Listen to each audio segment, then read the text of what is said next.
स्वामीनारायण स्वामीनारायण स्वामीनारायण स्वामीनारायण स्वामीनारायण स्वामीनारायण स्वामीनारायण स्वामीनारायण स्वामीनारायण। केरल राज्य के महामहिम गवर्नर साहब श्री हमारे सभा मंच में उपस्थित हो रहे हैं। हम ध्वजा लहरा करके उनका शुभ स्वागत करेंगे।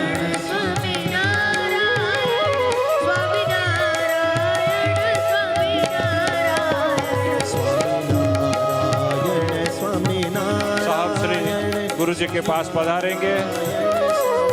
गुरु जी को पुष्पमाला पहना करके स्वागत पूजन करेंगे। गुरु जी उनको आशीर्वादात्मक माला पहनाएंगे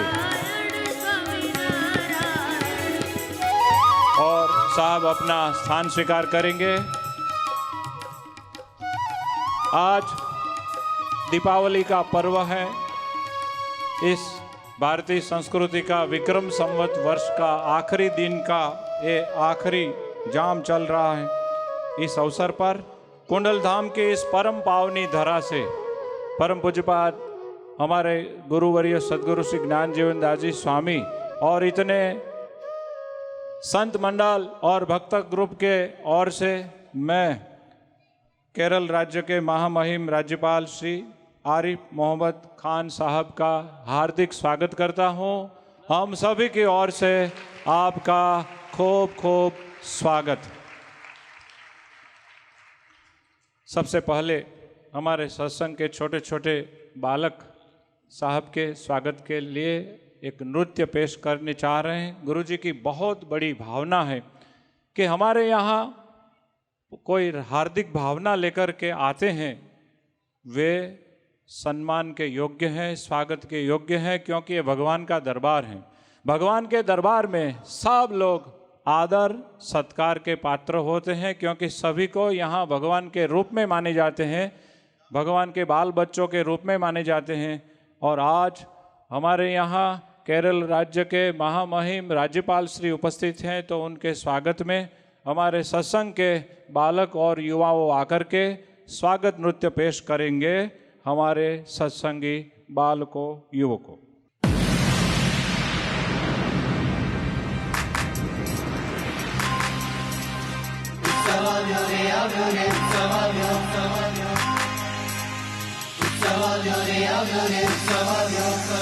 आनंद उत्सव आज अनेरो आव्यो हमारे आंगणे, आव्यो हमारे आंगणे। आनंद उत्सव आज अनेरो आव्यो हमारे आंगणे, आव्यो हमारे आंगणे। बारे बारे जाऊं तो बारे बारे जाऊं बालाजी रे बारणे। आनंद उत्सव आज अनेरो आव्यो हमारे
बोलो स्वामीनारायण भगवाननी।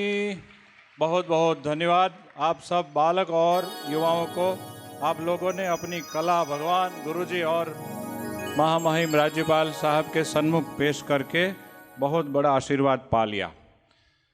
आगे हमारे यहाँ गुरुजी का प्रेम का एक नौता स्वीकार करके आज दीपावली जैसे परम पावन पर पधारे महामहिम राज्यपाल श्री आरिफ मोहम्मद खान जी साहब का स्वागत के लिए मैं विनती करूंगा हमारे पूज्य घनश्याम जीवन स्वामी वाला स्वामी जी को।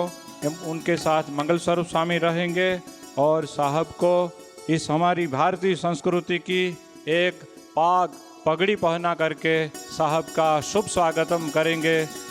बहुत भाव से हृदय से साहब के सिर पे इस पाग अर्पण करेंगे। बोलो स्वामीनारायण भगवाननी।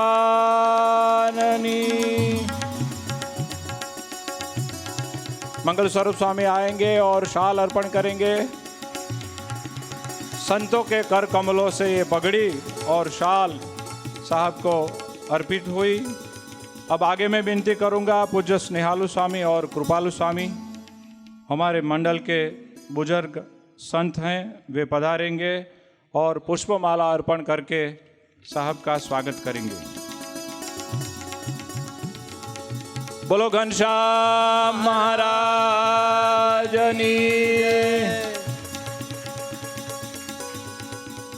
साहब की जिम्मेवारी ऐसी है कि उन्होंने स्वागत और सम्मान तो बहुत जगह पर पाया होगा, लेकिन आज प्रभु के प्यारे संत भारतीय संस्कृति के धरोहर के धरता संत जब हृदय से स्वागत करते हैं, उन स्वागत में संतों के आशीर्वाद होते हैं, वो आज सबसे बड़ी बात है। हमारे सभी शिविरार्थी हजारों हरिभक्तगण जो यहाँ उपस्थित हैं, उन सभी की ओर से मैं विनती करूँगा नैनेश भाई पटेल आनंद और डॉक्टर गंभीर सिंह भाई सुरेंद्र नगर को, वे दोनों यहाँ आएंगे मंच पर और साहब को पुष्पमाला अर्पण करके स्वागत करेंगे, सम्मान करेंगे। बड़ौदा वाले पंकज भाई डी पटेल को विनती करूंगा, ते वो पधारेंगे और साहब को गुलदस्ता अर्पण करके उनका स्वागत करेंगे। बोलो हरि कृष्ण महाराजनी।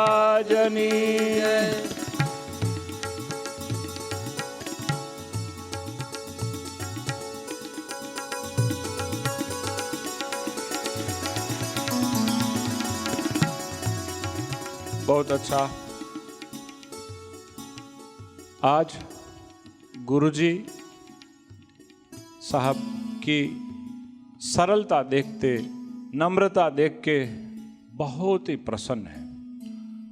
अब हम लोग शाम का भोजन पा रहे थे, गुरुजी बात करते थे कि इतनी बड़ी पोस्ट, इतनी बड़ी भारत सरकार ने दी हुई जिम्मेदारी, लेकिन इतना अच्छा सौजन्य, सरलता, ये बहुत दुर्लभ चीज़ है। और वो हमने देखा जब से साहब इस कुंडल धाम के प्रांगण में आए हैं, तब से लेकर के सर्वत्र दिव्यता देखते हुए, साधु संत और भक्तों को देखते हुए, यहाँ की प्रासादिक सब जगह की मुलाकात लेते हुए वे बहुत ही इम्प्रेस्ड अपने को अनुभूत कर रहे हैं, बहुत प्रभावित हो रहे हैं। इसका मतलब हुआ अपनी पास जो भी है उसका अभिमान नहीं है, लेकिन भारतीय संस्कृति, संतों और भक्तों की धरोहर से वे अपने को धन्य भागी महसूस करते।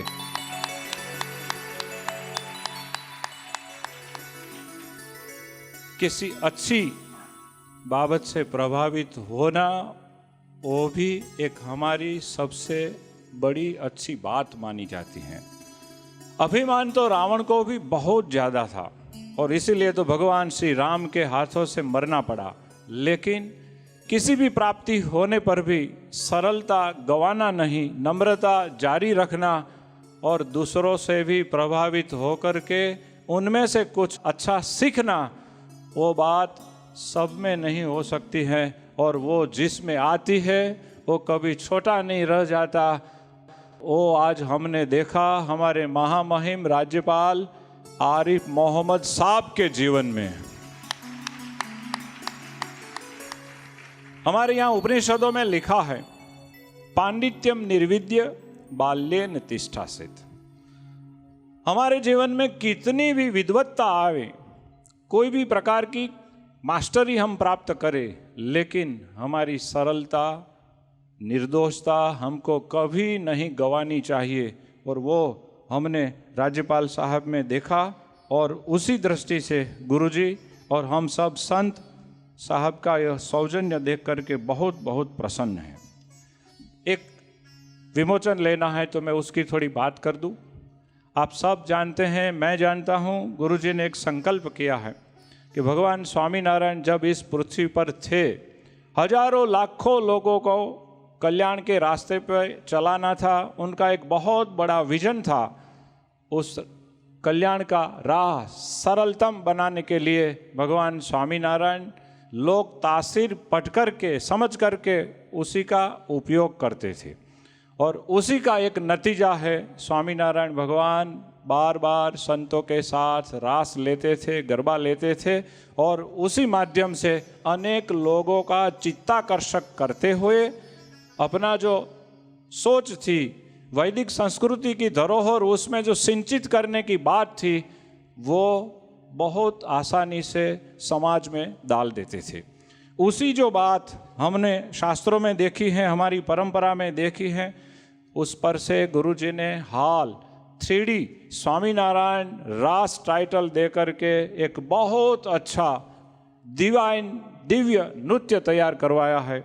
और उसका विमोचन अभी नहीं, लेकिन थोड़े दिन के बाद वड़ताल धाम में प्रबोधिनी एकादशी के दिन होने वाला है। वो रास ऐसे तो 3 भागों में प्रकाशित होने वाला है, लेकिन तीनों में से जो पहला भाग है, वो प्रथम भाग वड़ताल धाम में प्रकाशित होने वाला है, और वो हम रात दिन इंतजारी में हैं।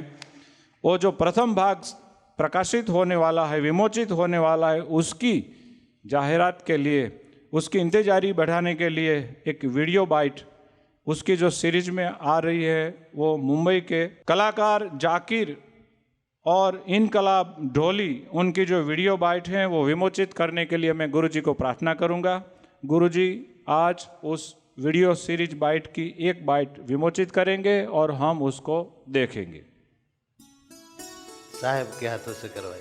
गुरुजी कह रहे हैं कि नहीं, साहब के हाथों से करवाएं। साहब आज हमारे यहाँ उपस्थित हैं, हमारे चीफ हैं। बोलो स्वामीनारायण भगवान की जय। नमस्कार, मैं हूं जाकिर और मैं हूं इकबाल। नाम जीवन स्वामी जी की प्रेरणा से आपके सामने पहली मर्तबा पेश हो रहा है स्वामीनारायण रास, वो भी 3D में। और ये इतना अच्छा बना है कि आप देखेंगे तो आपको भी अच्छा लगेगा।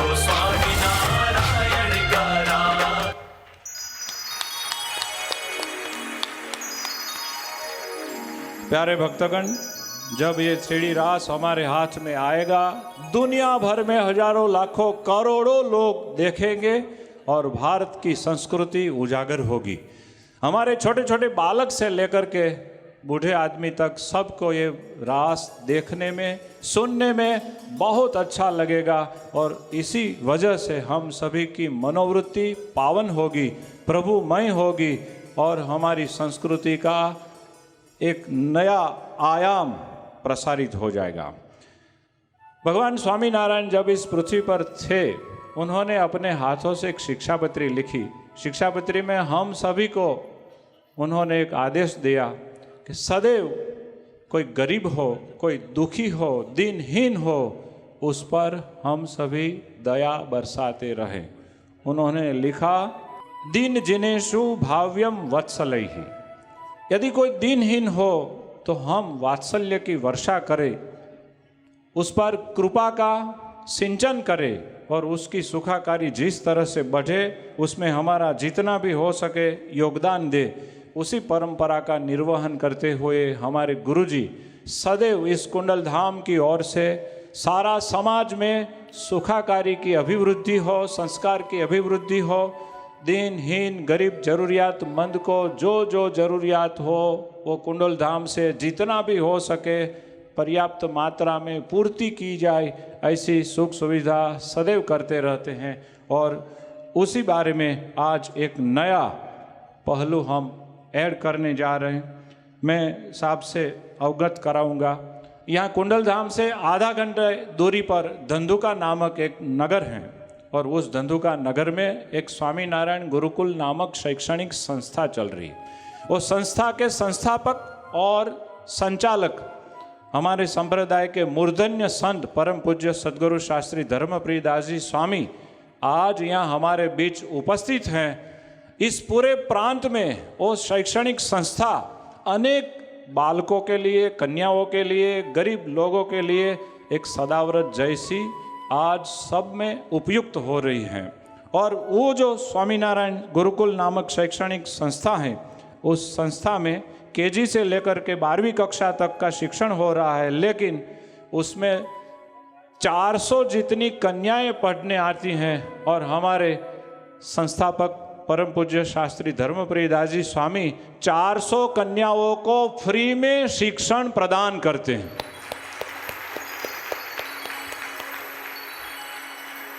एक भी कन्याओं से एक नया पैसा भी फी नहीं लेते, बस ऐसे ही उदात्त भाव से सेवा करते हैं। वो सुनते हुए, वो देखते हुए हमारे गुरुजी बहुत बड़े प्रसन्न हैं।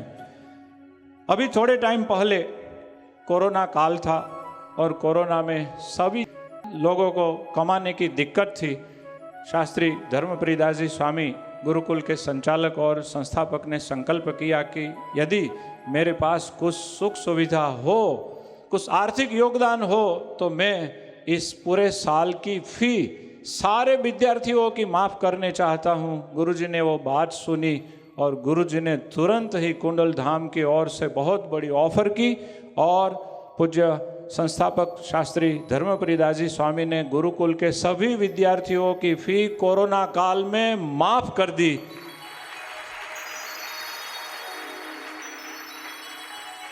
$650 विद्यार्थी थे, सबको मुफ्त में गत साल उन्होंने पढ़ाया और 400 जितनी कन्याओं को ते सदैव मुफ्त में शिक्षण प्रदान करते हैं।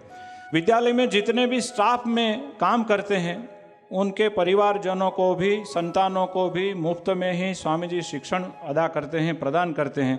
ऐसे इस प्रांत की एक बहुत बड़ी अच्छी संस्था श्री स्वामीनारायण विद्यालय गुरुकुल धंधुका, उनके स्थापक श्री धर्मप्रिय दास जी स्वामी का यहाँ सम्मान करना है, स्वागत करना है और उनको आज गुरुजी कुंडल धाम की ओर से कुछ भेंट भी देने चाहते हैं। मैं स्वामी धर्मप्रिय दास जी स्वामी को विनती करूँगा, वे गुरुजी के पास पधारेंगे और गुरुजी उनका स्वागत करेंगे। उसके बाद वे महामहिम राज्यपाल साहब के पास जाएंगे। साहब उनको कुंडल धाम की ओर से चेक और सम्मान पत्र अर्पित करेंगे।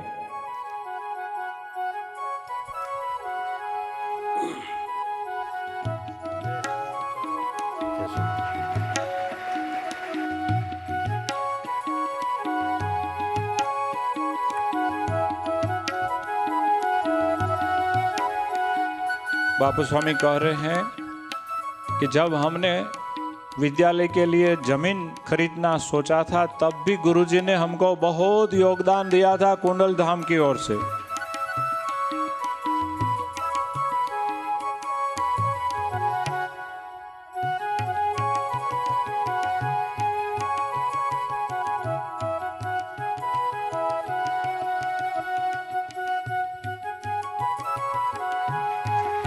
सहजानंद स्वामी महाराजनी जय।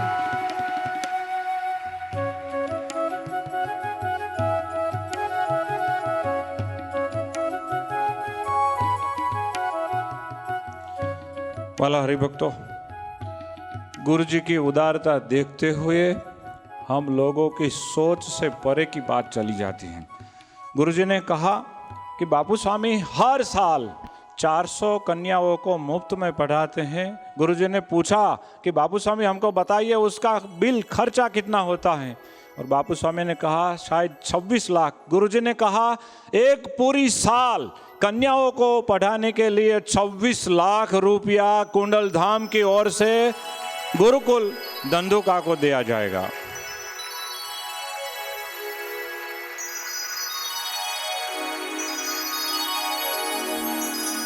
स्वामीनारायण भगवान ने कहा था कि अपने पढ़ी हुई विद्या दूसरों को पढ़ाना।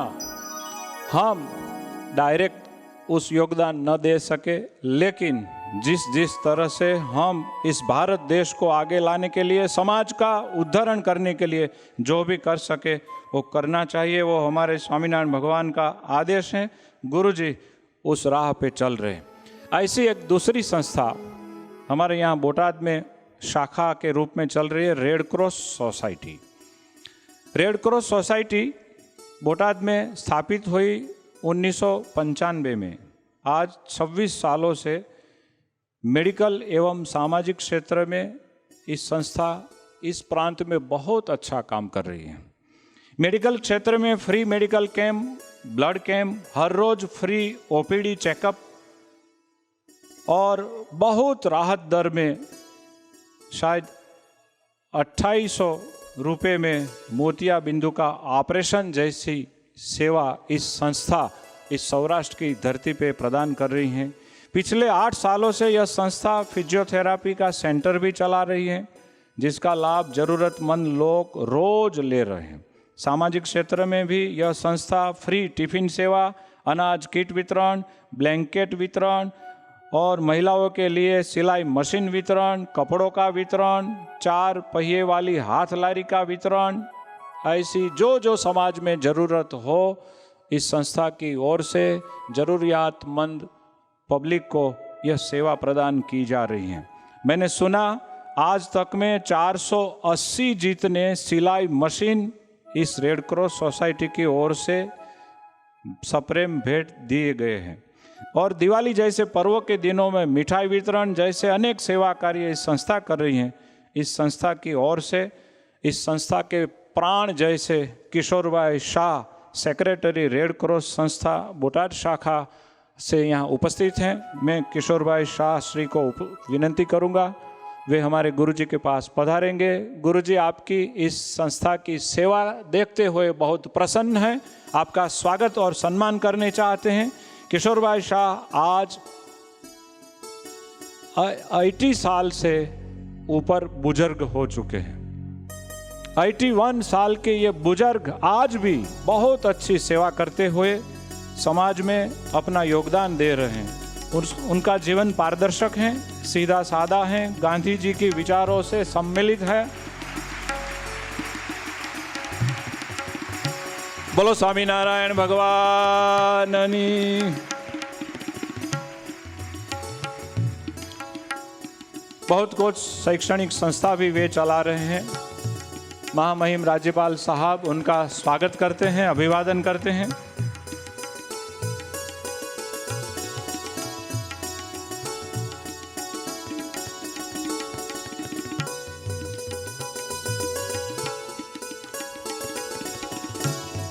राज्यपाल हमने बहुत देखे, बड़े बड़े साहब उनको चेक अर्पण करते हैं। कुंडल धाम की ओर से इस संस्था को योगदान दिया जा रहा है।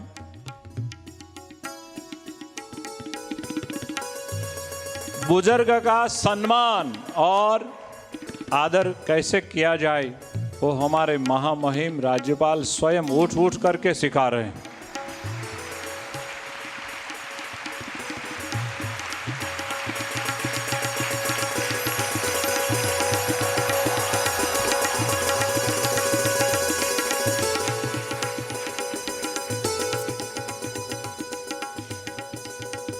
पहले मुझको लगता था कि गुरुजी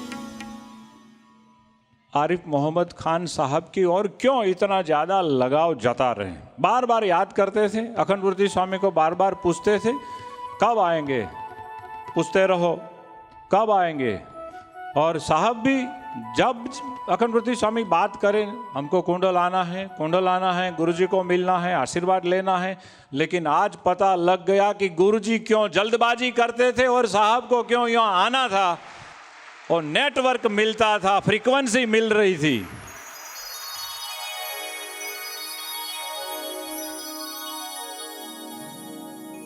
ऐसे ही एक सम्माननीय सज्जन हमारे बीच उपस्थित हैं। मैं उनका थोड़ा परिचय दे दूं और बाद में उनको यहाँ बुलाऊंगा। उनका शुभ नाम है श्री वसंत भाई मोवलिया। सौराष्ट्र अमरेली में वे रहते हैं। अमरेली की पावन धरा को उन्होंने अपनी कर्मभूमि बनाई है। बहुत बड़े सेवा के भगीरथ कार्य करते हैं। उनकी सुवास सर्वत्र फैल रही है। वे कुशल व्यवसायी तो है ही, लेकिन अति उदार समाज सेवक भी हैं। उन्होंने कई सामाजिक एवं धार्मिक संस्थाओं में विभिन्न पदों पर रहकर अपनी सेवा का योगदान दिया है। विभिन्न प्राकृतिक आपदाओं के समय आगे आकर पीड़ितों को त्वरित सहायता उपलब्ध करवाई है।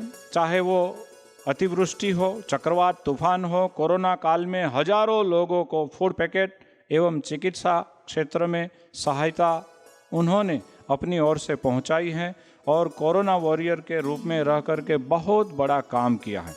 ऐसे समाज के भले के लिए, निस्वार्थता के लिए जो जो काम करते हैं, गुरुजी सदैव सोचते हैं उनका स्वागत और सम्मान होना चाहिए और उनको प्रोत्साहित करना चाहिए। मैं विनती करूंगा वसंत भाई बावालाल मोवलिया अमरेली वाले को गुरुजी के पास पधारेंगे। गुरुजी उनका स्वागत और सम्मान करेंगे और आशीर्वाद प्रदान करेंगे।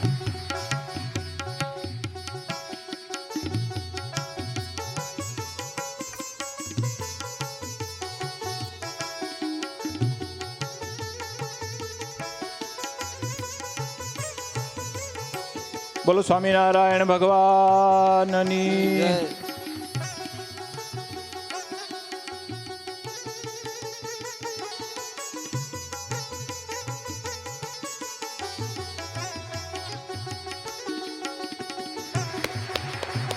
बहुत अच्छे समाज सेवक वसंत भाई का केरल राज्य के महामहिम राज्यपाल श्री के द्वारा भी स्वागत और सम्मान हो रहा है। गुरुजी का एक सूत्र है, हम समाज में जिसको फैलाना और बढ़ाना चाहते हैं उसको प्रोत्साहन दे, उसकी प्रशंसा करे। गुरुजी सम्मान पत्र। राज्यपाल साहब वसंत भाई को सम्मान पत्र और चेक अर्पण करते हैं।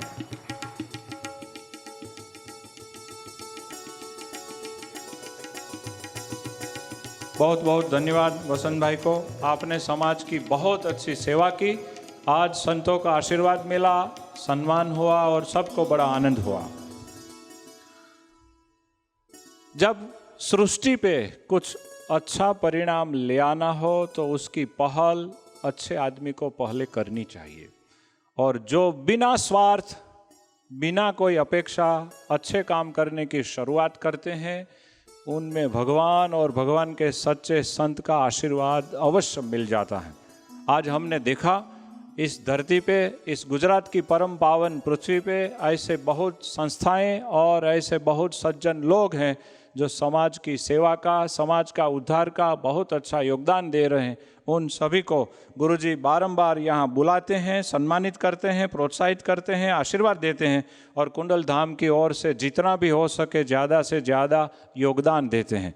इस पावन अवसर पर मैं परम पूज्यपाद धंधुका स्वामीनारायण विद्यालय गुरुकुल के संस्थापक और संचालक पूज्य बापू स्वामी को विनती करूँगा, अपने हार्दिक भाव अभिव्यक्त करने के लिए यहाँ पधारेंगे और अपने भाव अभिव्यक्त करेंगे। पूज्य शास्त्री धर्मप्रिय दाजी स्वामी बापू स्वामी।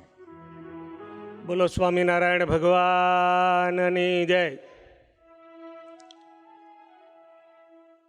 30મી આ શિબિર, આ વર્ષનો છેલ્લો દિવસ, આ શિબિરના આયોજકો, પ્રેરકો, પરમ પૂજ્ય આદરણીય સ્વામી શ્રી જ્ઞાનજીવનદાસજી સ્વામી, એમનું વિશાળ સંખ્યામાં સંત મંડળ, આજના મહેમાન કેરળના રાજ્યપાલ શ્રી આરિફ મોહમ્મદ સાહેબ, શિબિરના યજમાન પ્રફુલભાઈ, એમનો પરિવાર અને ઉપસ્થિત સૌ વાલા શ્રીજી મહારાજના ભક્તોને જય સ્વામિનારાયણ। શું બોલવું ને શું બોલવું કંઈ સમજણ પડતી નથી હો. સ્વામીનો મારા ઉપર બહુ મોટો ઉપકાર છે હો, યાદ રાખજો. આજે આ એક જાહેરાત થઈ.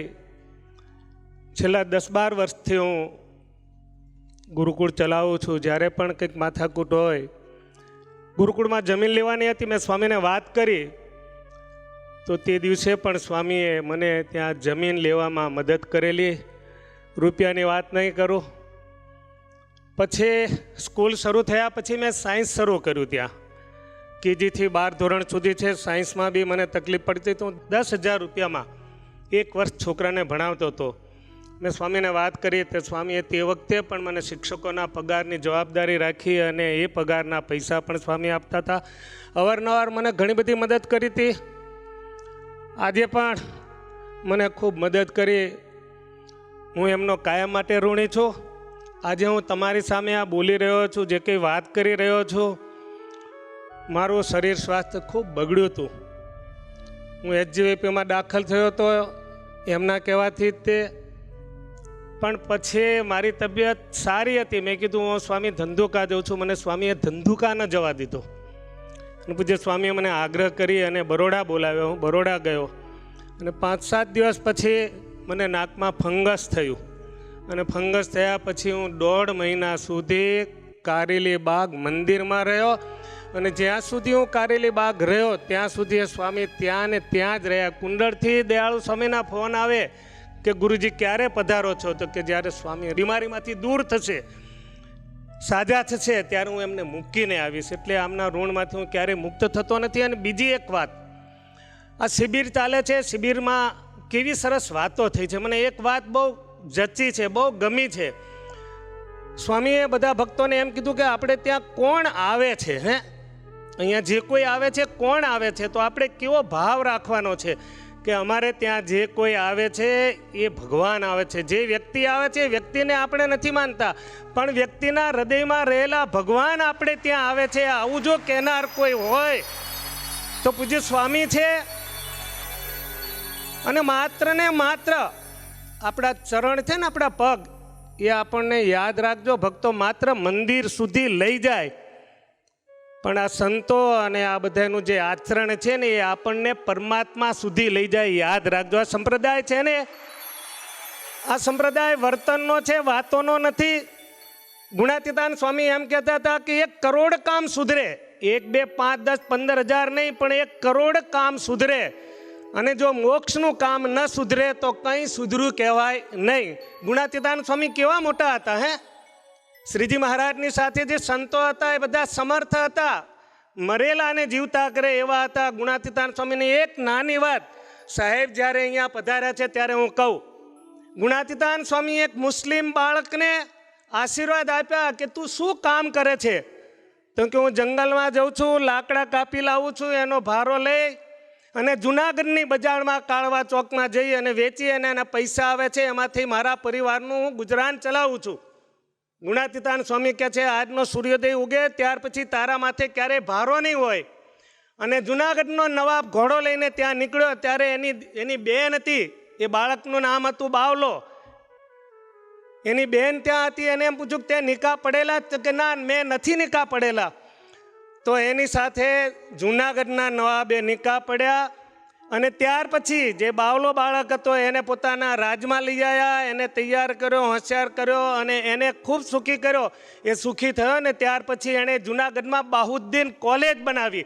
વિચાર કરો કે આવા સંતોએ જે વાત કહી હતી એનું એ જ લેસન સ્વામી છેલ્લા 30 વર્ષથી આ સત્સંગને પીરસી રહ્યા છે. અને એના કારણે જ આવો મોટો માહોલ જામ્યો છે.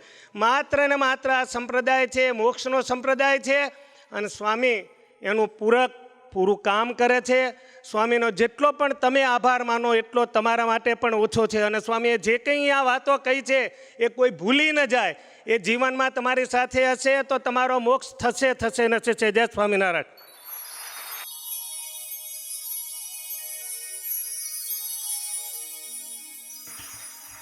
बहुत बहुत धन्यवाद पूज्य बापू स्वामी को. आपने देखा हमारे महामहिम राज्यपाल साहब भी गुजराती समझ जाते हैं. बाबू स्वामी जो भी बात करते थे बहुत समय तक वे पॉजिटिव रिस्पॉन्स देते थे। वो कहते थे कि मैं समझ पाता हूँ, बहुत कुछ पढ़ पाता हूँ, और वो हमारे लिए भी अच्छी बात है। हमारी गुजराती साहब समझ जाए कितना अच्छा। अब मैं गुरु जी को प्रार्थना करूँगा, गुरु जी आपका प्रेम का न्योता स्वीकार करें। हमारे महामहिम साहब आज यहाँ उपस्थित हैं, आप उनको हम सभी को आशीष दें, पुनीत प्रेरणा दें। हमारे गुरु जी परम पूज्यपाद सदगुरु श्री ज्ञान जीवनदास जी स्वामी जी के श्री चरणों में मेरी प्रार्थना, आपका आशीष प्रदान करें।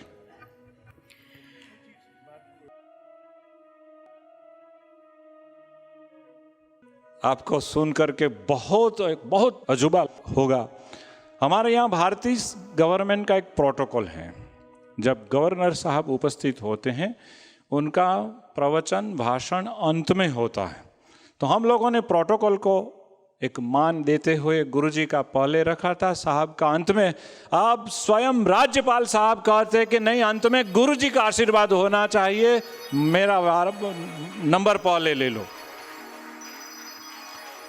ये क्या बात है, ये क्या दिव्यता है, ये क्या भारत की संस्कृति है। हमारे यहाँ जो शासक होते हैं, जो अधिकारी वर्ग होते हैं, उनमें जो भारतीय संस्कृति की धरोहर के संवाहक होते हैं, वे ऐसे होते हैं। मैं एक बार नहीं, शत नमन और अभिवादन करते हुए विनती करता हूँ गवर्नर साहब को, आप पधारेंगे, आपका प्रेरक प्रवचन प्रदान करेंगे, आपका विचार अभिव्यक्त करेंगे और अंत में गुरु जी का आशीर्वाद।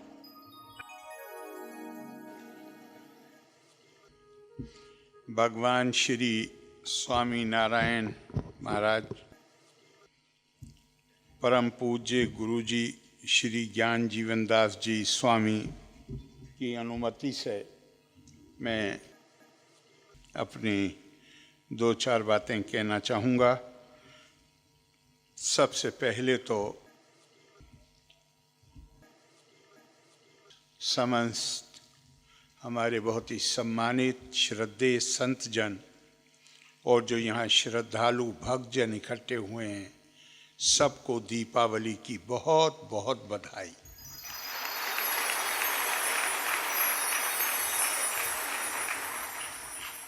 और ये मेरा सौभाग्य है कि मुझे जिस दिन 4 तारीख की तिथि तय की है, पहले 2 तारीख को आना था, फिर 4 तारीख की हमने बदला। उस दिन मेरे दिमाग में बिल्कुल ये नहीं था कि उस दिन दीपावली। तो मेरा ये परम सौभाग्य है कि मैं ये दिवाली आज कुंडल धाम आश्रम में आप सबके साथ मिलकर मना रहा हूँ। और आज इतने पावन दिन पर मुझे भगवान श्री स्वामी नारायण और परम पूज्य गुरु जी श्री ज्ञान जीवनदास जी और आप सबका आशीर्वाद प्राप्त हो रहा है।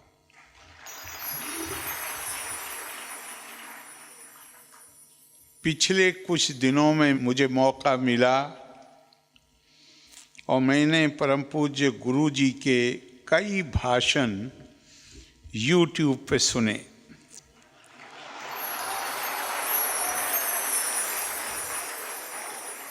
अभी हमारे स्वामी जी जो इस कार्यक्रम का संचालन कर रहे हैं, वो कह रहे हैं कि मुझे गुजराती थोड़ी थोड़ी नानी नानी समझ सकूं हूँ सारी रीते बोल न सकूं, पण वाचन करी શકું છું, समझी भी શકું છું।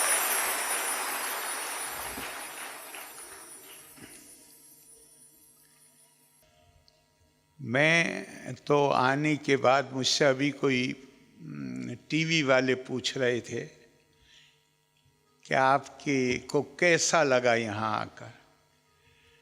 मैं क्या कि अगर कोई मूक व्यक्ति हो और उसको आप बहुत सारी अच्छी मिठाई खिला दीजिए और फिर उससे पूछिए कैसा लगा, तो वैसा मुझे लगा।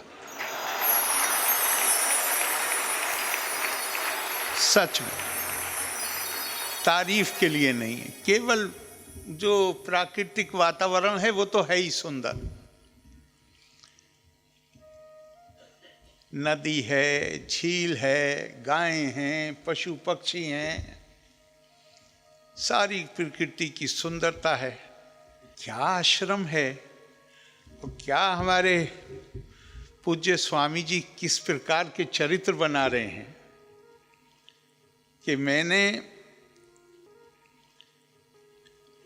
नाम लूंगा नहीं, लेकिन इस आश्रम के एक स्वामी जी जो लगातार हमारे संपर्क में हैं काफ़ी दिनों से, और मैंने उनका पूरा नाम लिखने की कोशिश की तो उन्हें लगा कि कहीं मैं उनका नाम तो नहीं लूँगा, तो फौरन आके बोले कि नहीं, बस ये 2 नाम लीजिएगा और कोई नाम लेने की ज़रूरत नहीं है। स्वामी जी क्या आपका प्रशिक्षण है, क्या संस्कार है।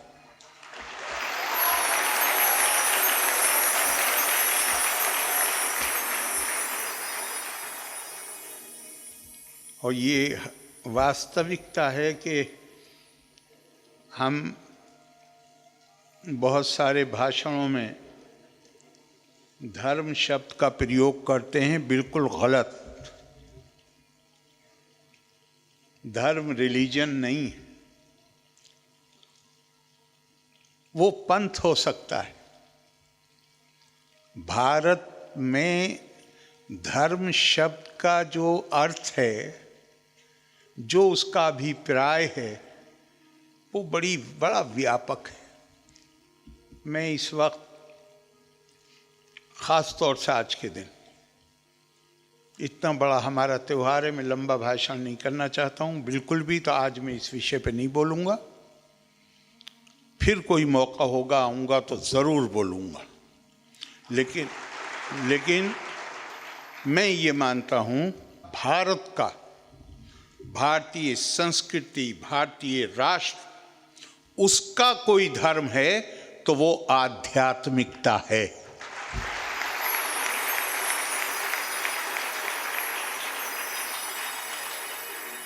आध्यात्मिकता का मतलब क्या?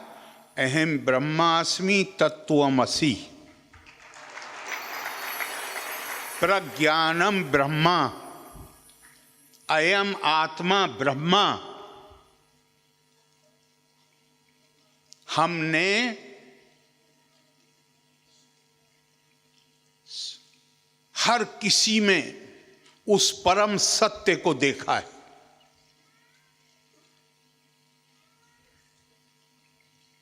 भारतीय संस्कृति ने, ये भारतीय संस्कृति की विशेषता है कि हमने मानव को दिव्यता का दर्जा दिया है और दिव्य को मानवता में बदला है। ये मामूली कारनामा नहीं। आज दुनिया में यूनाइटेड नेशन समिति, जो ह्यूमन राइट्स का चार्टर है, उसका आधार आप जानते हैं। पश्चिमी देशों ने दुनिया को एक कल्पना दी, मानव की प्रतिष्ठा, डिग्निटी ऑफ मैनकाइंड। प्रतिष्ठा आधार है सारे मानव अधिकार। मानव बहैसियत मानव के प्रतिष्ठा का अधिकारी है, और अगर प्रतिष्ठा का अधिकारी है तो फिर उससे सारे अधिकार निकलते हैं। समता भी निकलती है, भेदभाव नहीं होना चाहिए वो भी निकलता है, अंतःकरण की आज़ादी होनी चाहिए, समता होनी चाहिए, समान संरक्षण, सब निकलता है।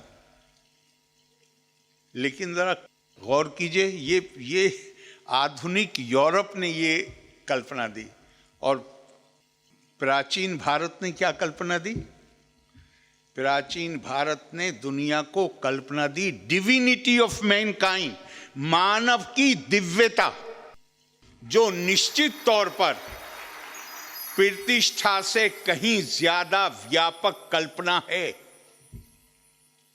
अगर उसके अंदर दिव्यता है तो फिर कोई चीज बची ही नहीं। आप उसे गुलाम कैसे बनाओगे? आप उसके साथ भेदभाव कैसे करोगे? आप उसके पास मतलब कुछ बचा ही नहीं। लेकिन जब हम सारी चीज पर नजर डालते हैं तो थोड़ी सी भारतीय होने के नाते थोड़ी शर्म आती है कि हमने अपनी विरासत के साथ इंसाफ नहीं किया।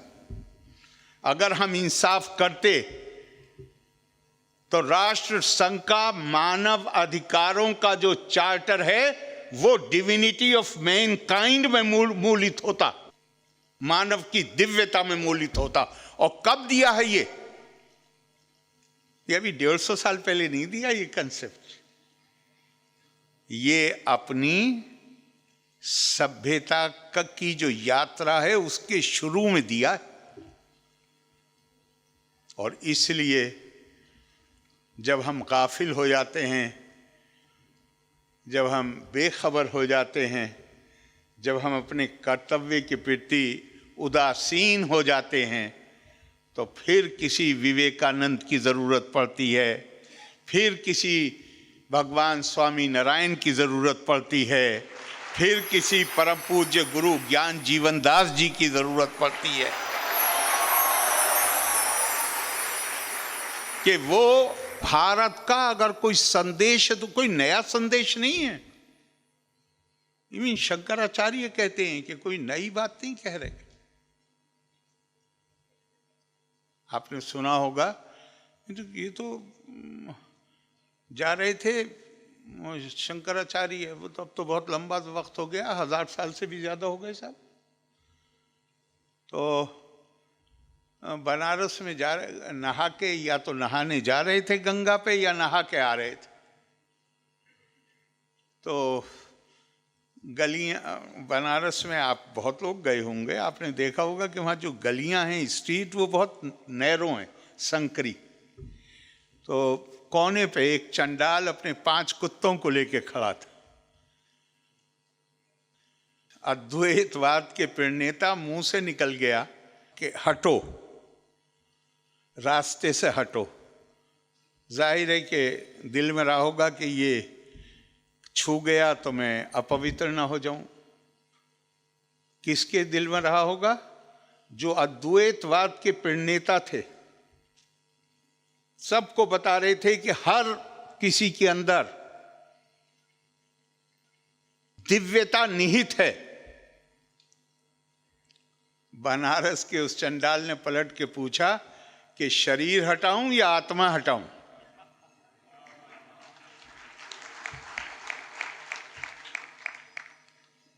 तो वो उनका जो मिशन था, उनकी जो शिक्षा थी, वो तो कुछ और थी। एक कभी कभी इंसान कुछ बचपन के, कुछ पुराने, कुछ समाज के कोई प्रभाव होते हैं, उसके असर में आ जाता है। ऐसी उनकी आत्मा जागी कि चंडाल के पैरों में गिर गए। और मनीष पंचक नाम की उनकी मशहूर रचना,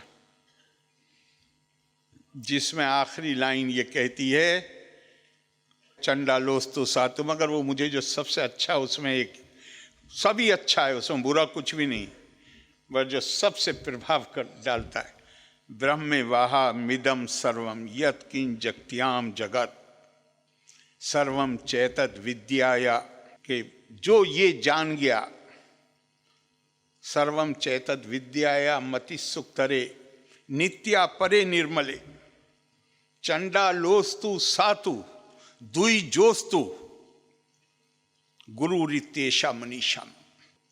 जो ये जान गया कि हर किसी के अंदर वही आत्मा, परमात्मा आत्मा के रूप में निवास करता है, जो ये जान गया, वो चाहे चंडाल हो, चाहे द्विज हो, चाहे ब्राह्मण हो, वही मेरा गुरु है, कह के उसके चरणों में लेट गए। भारत की आध्यात्मिकता, आध्यात्मिकता कोई अकेले इसका नाम नहीं है, वो तो वो भी है, ये नहीं कि उसका महत्व नहीं, कि हम के जंगलों में गए या पहाड़ों पर रहे, वो भी उस रियलाइजेशन के लिए उसका एक प्रोसेस है। लेकिन अल्टीमेट क्या है? फिर वो लौट के आते हैं उस रियलाइजेशन के बाद, समाज में आते हैं, और फिर वो समाज में इस संदेश को देते हैं, इसलिए कि ये जो दुनिया चल रही है ना, इंसान तो बुनियादी तौर पे वो जो दिव्यता है ना, वो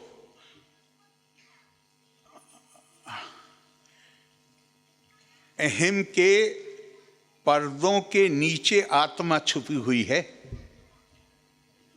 उन अहम के पर्दों को हटाने में जो तपस्या की जरूरत होती है, वो हर किसी के बस की बात नहीं। और इसीलिए हमारे यहाँ कहा गया है कि संतो भूमि तपसा धारयंती। ये संत हैं जो अपनी तपस्या से, अपने अनुशासित जीवन से, मर्यादित जीवन से इस पूरे भूमि शब्द इस्तेमाल किया है कि इसको बना के रखते हैं, इसको धारयंती, उसको धारण करते हैं।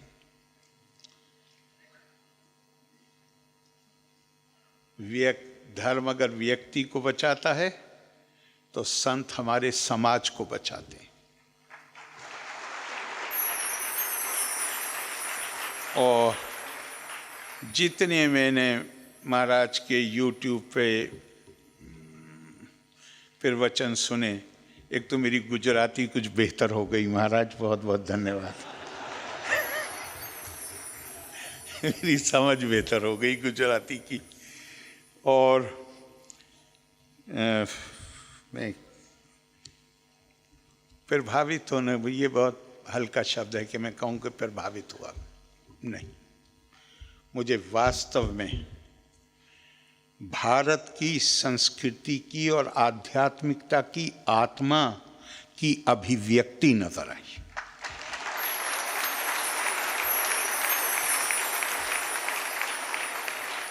और हम सब सौभाग्यशाली हैं।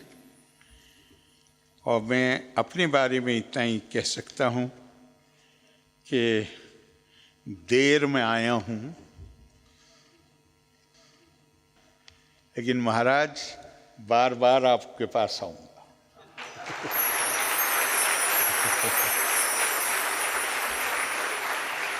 आपका आशीर्वाद लेने के लिए आऊँगा, आपसे कुछ सीखने के लिए आऊँगा।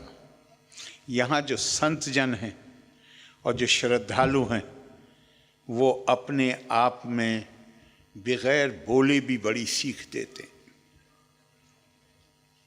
कितने लोग हैं, कैसे हम सौभाग्यशाली लोग हैं कि हमारा समाज इतने लोगों को पैदा करता है जो निस्वार्थ भाव से, पीले कपड़े इन्होंने गेरुए रंग के कपड़े किसी एंजॉय करने के लिए नहीं पहने। मैं जितनों को देखता हूँ तो मुझे कहता हूँ, मैं अपने समाज की ताकत को महसूस करता हूँ कि ये समाज कितने लोगों को पैदा करता है और इनका क्या काम है। ये जाके गांव-गांव घूम के लोगों के बीच जाके उनको जो भारतीय परंपराएं हैं, जो भारतीय संस्कार है, उसकी शिक्षा दे। हम आपके जितना आभार व्यक्त करें वो कम है आपके लिए।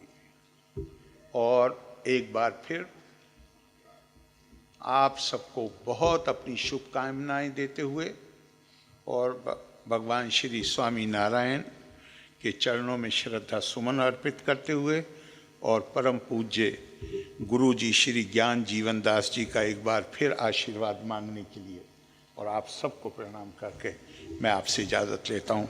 धन्यवाद। जय हिंद। एक बार ध्वजा पताका लहरा करके साहब के इस प्रवचन को हम बहुमानित करेंगे। हमारी भारतीय संस्कृति के शीर ऊंचा हो, ऐसे हमारे इस भारत के अधिकारी, उच्च होद्देदार और प्रतिष्ठित लोग जब भारतीय संस्कृति में ऐसी विचारधारा संडोल करके रखते हैं, तब हमारे यहाँ बहुत बड़ा गौरव की बात है। उन्होंने एक बात कही कि अहंकार का पर्दा चीरने के बाद ही आत्मा और परमात्मा की झांकी हो सकती है। एक बार अहम का पर्दा चीरना पड़ता है, और वो बात सबसे अच्छी है। मुक्तानंद स्वामी ने कहा था, हूँ टले हरि ढूंकड़ा ते टड़ाई दासे रे। अब मैं गुरु जी को प्रार्थना करूंगा। गुरु जी, आप हम सभी को, साहब को आपका हार्दिक आशीर्वाद से हम सभी को सिंचित करें। पूज्यपाद गुरु जी। भव संभव भीति भेदनम सुख संपत् करुणा निकेतनम व्रतदान तपः क्रिया फलम सहजानंद गुरुं भजे सदा। 30वीं स्वामीनारायण सत्संग शिविर में कुंडल धाम में, यहाँ मंच पर अनेक रूप में विराजमान अर्चा स्वरूप परमात्मा भगवान स्वामीनारायण, आज दिवाली के शुभ दिन पर हमारे बड़े प्यार से हमारे यहाँ आकर ये दिवाली पर्व की शोभा में एक कलगी उमेरने वाले केरल राज्य के राज्यपाल श्री आदरणीय महामहोदय आरिफ मोहम्मद खान जी साहेब और धंधुका गुरुकुल से हमारे बापू स्वामी और सभी संतगण और यहाँ आए हुए सब अधिकारीगण और सब पुलिस फोर्स और हमारे आमंत्रित किशोर भाई और वसंत भाई और सभी शिविरार्थीगण, भाइयों बहनों और सभी बालकों, सबको मेरा सप्रणाम। जय स्वामीनारायण। साहेब को सुना, बहुत अच्छा लगा।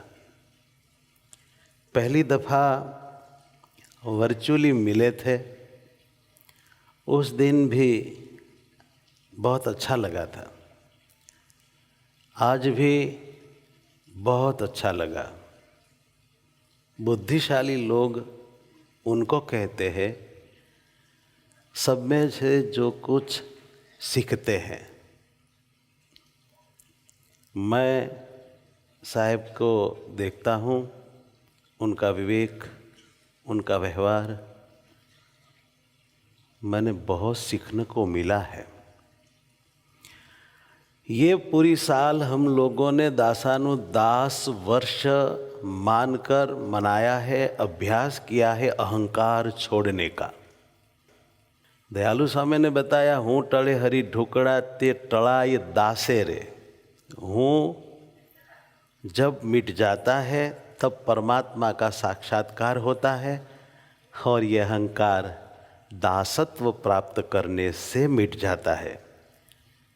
और हम लोगों ने तो पूरी साल दास होने का अभ्यास किया है, मगर मैं नहीं जानता साहेब जी ने कहाँ पर ये अभ्यास किया, कौन सी स्कूल में। मैं आपके माता पिता को प्रणाम करता हूँ, आपके शिक्षकों को प्रणाम करता हूँ, आपके वडील बुजुर्गों को प्रणाम करता हूँ। मैं ऐसा चाहता हूँ कि हमारे देश के हर अधिकारी गण ऐसे विनम्र, ऐसे दयालु, ऐसे श्रद्धालु, ऐसे कर्मठ हो, जिससे हमारी भारत देश की प्रजा बहुत कुछ सीखे। हमारे किशोर भाई वृद्धावस्था के कारण जब ये सीढ़ी चढ़ने के लिए थोड़ा लड़थड़ा, तो हमारे साहेब जी जल्द से उठकर वहाँ कर गए और उनका हाथ थाम लिया। ये उपदेश नहीं है, ये उन्होंने डाइस पर खड़े होकर कोई बात की ऐसी नहीं है, वो उनका संस्कार है, वो उनके वर्तन में हमें को देखने को मिला है। स्वामीनारायण भगवान जब अपने संत लोग को गांव-गांव संस्कार सबको देने के लिए भेजते थे, तब साहिब जी हमारे कोई संत ऐसा कहते थे कि प्रभु मैं तो कुछ पढ़ा नहीं हूँ, मैं गांव में जाकर लोगों को क्या उपदेश दूँ। तब भगवान स्वामीनारायण उन संत को ऐसे कहते थे कि पढ़ने की ज़रूरत नहीं है, आपको कुछ बोलने की भी ज़रूरत नहीं है, आपका वर्तन सभी को उपदेश देंगे। बहुत बूम बराड़ा पाड़ते हैं, बहुत कहते हैं, फिर भी कोई नहीं सुनते। मगर छोटा सा चरित्र दिल से उठा हुआ देखने में आता है, सारी सभा को और सब देखने वाले को छू जाता है। ऐसी ये वर्तन की बातें हैं। हमारा वर्तन बात करता है, केवल वाणी से कुछ नहीं होता। बहुत कुछ हमने साहिब से सीखा है। साहिब ने कहा मैं बार बार आने को चाहता हूँ, और मैं भी साहिब को कहता हूँ मैं बार बार आपको आमंत्रित करता रहूँगा और आपका आने का इंतज़ार करता रहूँगा। बगैर आमंत्रण को भी आऊँगा, साहिब कहते। बहुत अच्छा, बहुत अच्छा, बहुत खुशी हुई। ये कैसा संजोग बनाया प्रभु ने, हमारा दिमाग स्वीकार नहीं कर सकता। केरल प्रदेश के राज्यपाल श्री हमारे गुजरात में दिवाली पर आए, यहाँ दिवाली हमारे साथ मनाए, ये कैसा संजोग है, हमने कभी सोचा नहीं था। यदि ये तो सच हो चुका है इसलिए, नहींतर हम मानने को भी तैयार नहीं हो सकेगा। ऐसी ये बड़ी बात बना दी प्रभु ने। ये भगवान की हम सब पर बड़ी कृपा है। हम भगवान स्वामीनारायण को बार बार साधुवाद कहेंगे कि प्रभु हम पर आपने बहुत कृपा की है। इस कृपा में से हम कभी ये ऋण अदा नहीं कर सकेंगे। ऐसे व्यक्तित्व कि जिसमें से हमने हर पल कुछ न कुछ सीखने को मिला है, हम सीखते रहते हैं और सीखेंगे। ऐसे सीखते सीखते ही हम महामानव बन सकते हैं और ये शरीर और दुनिया से हम घर वापसी कर सकते हैं। आत्मा हमारा घर है, दिव्यता हमारा घर है। दिव्यता को प्राप्त करने के लिए ये शिविर का आयोजन होता है और इसमें ऐसी दिव्यता की बात समझने वाले जब पधारते हैं तब हम सभी में एक नई ऊर्जा संचार हो जाती है। बहुत बड़ी खुशी हुई। हम परमात्मा को प्रार्थना करते हैं और सभी संतगण और सभी हमारे भक्तगण भी परमात्मा को प्रार्थना करें। हमारे आरिफ खान जी को भगवान बहुत बहुत सुखी रखे, उनके साथ रहे, उनका स्वास्थ्य अच्छा रखे और उनके साथ रहने वाले सभी लोगों की भी भगवान सुरक्षा एवं योगक्षेम का वहन करे। ऐसी परमात्मा के चरणों में प्रार्थना करता मैं विराम लेता हूँ। सबको जय स्वामीनारायण, जय जय हिंद, स्वामीनारायण, जय हिंद।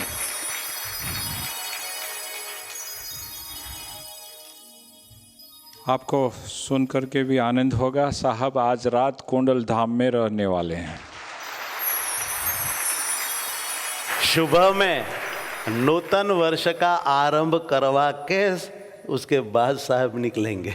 हाँ, उससे पहले विदा नहीं मिलेगी। आप सब जानते होंगे, जब हमने वर्चुअली साहब को सुना था, उन्होंने उपनिषद पर बहुत अच्छी बातें सुनाई थी। आज भी थोड़े मंत्र सुना दिए, महामंत्र बोल दिए। वेद और उपनिषद के सार, गीता, महाभारत और श्रीमद् भागवत जैसे पुराण का सार भगवान स्वामीनारायण ने जिसमें संजो दिए, ऐसे एक अमूल्य पुरुषोत्तम नारायण की परावाणी को हम वचनामृत बोलते हैं। भगवान स्वामीनारायण के श्रीमुख के शब्दों की ये वाणी है। उसका संकलन किया गया और उसका हिंदी आवर्जन भी उपलब्ध है। साहब की इच्छा है, मैं गुरुजी को विनती करूंगा, गुरुजी हिंदी वचनामृत साहब को सप्रेम भेंट दिया जाए और साहब के कर कमलों में गुरुजी के हाथों से रक्षा सूत्र बांध दिया जाए, जिससे आपका आशीर्वाद चरितार्थ हो जाए। बोलो स्वामीनारायण भगवान की। गुरुजी साहब को एक रक्षा सूत्र साहब के कर कमलों में बांध रहे हैं, जिससे साहब की सर्व प्रकार से रक्षा होगी। 3D पोज में भगवान स्वामीनारायण का बाल्य स्वरूप, योगी स्वरूप वर्णी जी साहब को सप्रेम भेंट अर्पण किया जाएगा। हमारे भारतीय संस्कार के विघ्न विनायक देव गणपति जी, वे भी साहब को अर्पित किया जा रहा है। मानकी पर भगवान स्वामीनारायण बहुत बार विराजमान यह होकर घोड़ी के पर गुजरात को बैठकर पावन करते थे। उस अश्वारूढ़ भगवान श्री हरि जी का स्वरूप और कुंडल धाम की गौशाला का पावन घी।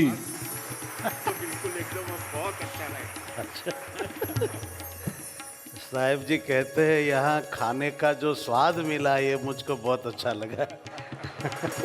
और आइए, एक चेक साहब। 5 लाख रुपये का चेक गुरुजी कुंडल धाम की ओर से अर्पित करते हैं। भारत की उन्नति के लिए, समाज का उद्धार के लिए। और अब बहुत आपका धन्यवाद। और ये चीफ मिनिस्टर रिलीफ फंड में, क्योंकि अभी पिछले महीने हमारे यहाँ, मैं इसके लिए नहीं आया था स्वामी जी। नहीं ऐसा हम सोच भी नहीं ये सकते। आपका आशीर्वाद है और आपकी कृपा है, हाँ जी, और हम इसके लिए बिल्कुल अनुग्रहित हैं। ठीक है। लेकिन वास्तविकता ये है कि पिछले महीने जो हमारे यहाँ लैंडस्लाइड हुए हैं, जी, जो बारिशें हुई हैं, उसमें बहुत से लोग विस्थापित हुए। बल्कि कल में, मतलब पिछले 20 दिन से ये स्थिति भी नहीं थी कि हम वहाँ जा सकें। जी, तो कल यहाँ से जाने के बाद कोटायम जा रहे हैं और कल से लेके परसों तक उन्हीं लोगों के बीच में जा रहे हैं। ये तो मैं चीफ मिनिस्टर को भिजवा दूंगा। बहुत अच्छा, उन्हीं के बीच में जा रहे हैं जो विस्थापित हुए हैं। बहुत अच्छा, बहुत खुशी हुई। साहब ने कहा केरल में जो आपत्ति आई है उसके उद्धार के लिए चेक वहाँ के लोगों के लिए दिया जाएगा। अब आखिर में राष्ट्रगीत हम सब खड़े हो जाएंगे। भारत के राष्ट्रगीत को हम आदर देंगे, खड़े खड़े राष्ट्रगीत सुनेंगे और उसमें सम्मिलित होंगे।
बोलो स्वामीनारायण भगवान की।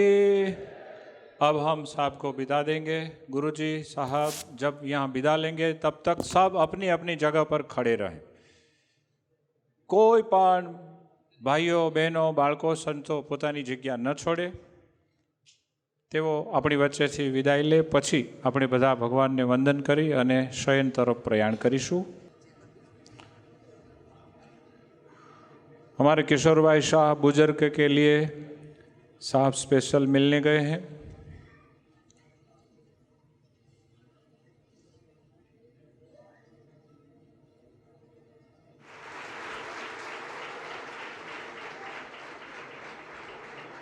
अति आनंद के साथ इस कार्यक्रम की यहाँ समाप्ति जाहिर की जा रही है। बोलो स्वामी नारायण भगवान की।